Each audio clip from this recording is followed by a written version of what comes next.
Despite being July, the weather was not improving.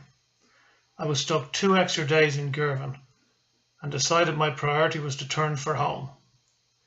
I recognised it would be harder pushing into it, prevailing southwesterly, than it had been running before it. So I wanted to start back with plenty of time to spare.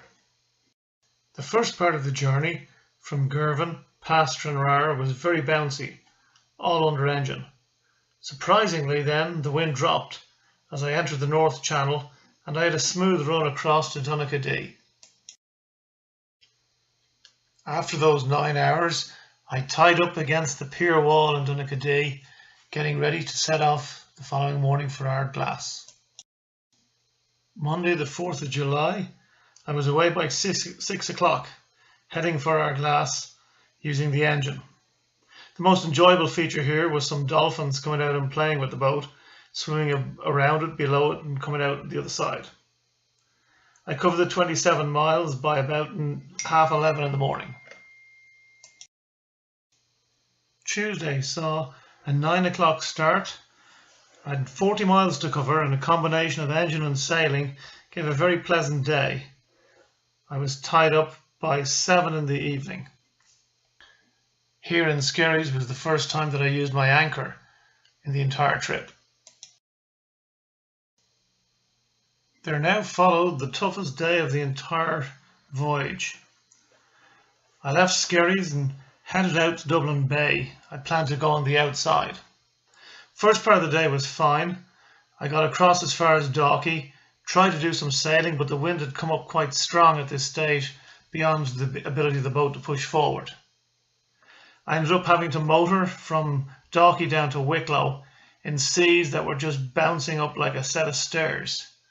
A tough, hard, and at times worrying day, but we got there in the end. I was tied against the harbour wall in Wicklow, not a very secure location.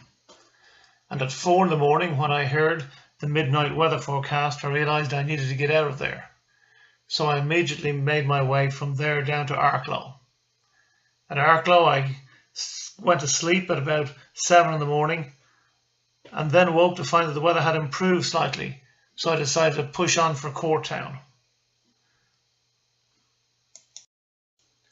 I had arrived in Courtown around 6 in the evening, and the tides dictated that I should leave around midnight.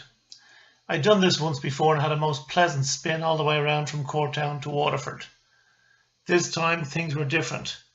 A dark night, lumpy seas, difficult visibility. In the end I had to pull into Rosslare. After sleeping from 7 in the morning till noon, I left Rosslare and headed down towards Carnsore Point, on probably some of the more dangerous waters. However, I was lucky this time out and the seas were a bit more benign, and I got myself around to Colmore Quay by early evening.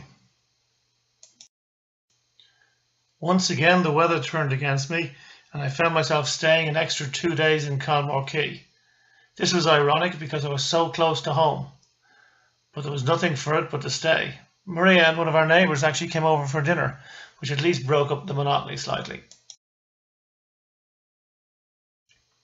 So on Monday the 11th of July, leaving at 2:30 from Kilmore Quay, I made my way round with a great sail over to Hook Head, passing the Hook around 8 in the evening and then motoring up to Cheek Point to get tied up around 11:30 at night once the tide allowed.